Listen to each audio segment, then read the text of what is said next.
бино ба гузоришҳои як гурӯҳи 10 нафарӣ ки бо иттиҳоми терроризм дар Тоҷикистон боздошт шуд, қасд доштааст вазорати умури дохилӣ ва кумитаи амнияти миллиро битарконад. Мақомоти расмӣ мегӯянд, ин аъзои ҳаракати исломии Узбекистон ва ҷамоаи Ансоруллоҳро ки созмони террористӣ маҳсуб мешаванд, чанде пеш дар душанбе дастгир карданд.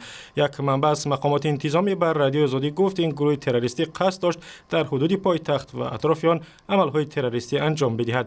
раҳбарии гурӯҳро шаҳрванди Тоҷикистон ва сокини ноҳияи Рӯдакӣ Алимурод Маханов ба зимма доштааст. ائتلاف احزاب سیاسی با رهبری انگلا مرکل صدر اعظم آلمان در انتخابات پارلمانی پیروز شد و برای دور سوم رهبری این اقتصادی قوی ترین اروپا آماده می شود.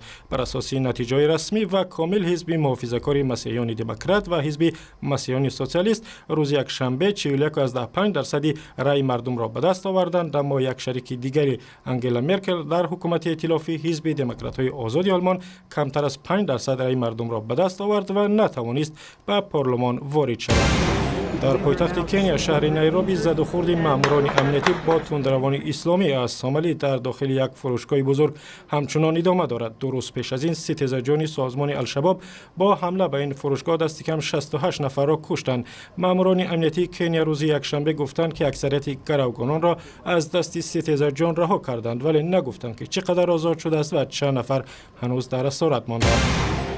وکیلان پارلمانی تاجیکستان به بررسی سازشنامه درباره تمدید حضور پایگاه نظامی روسیه در کشور شروع کردند. محمد عطا سلطانوف سخنگوی مجلس نمایندگان بر رادیو آزادی گفت طرح سازشنامه در جلسه شورای پارلمان بررسی شد و قرار است روز 1 اکتبر برای تصویب پیشنهاد شود. بر اساس این سند که سال 2012 میان دو کشور امضا شد، باید پایگاه 201 روسیه تا 30 سال دیگر در تاجیکستان بماند. طرح سازشنامه در روسیه بر وقت تصویب و امضا شده است، اما تاجیکستان بنابر دریافت نکردن امتیازهای وعدگی روسیه تصویب آن را به تأخیر گذاشت.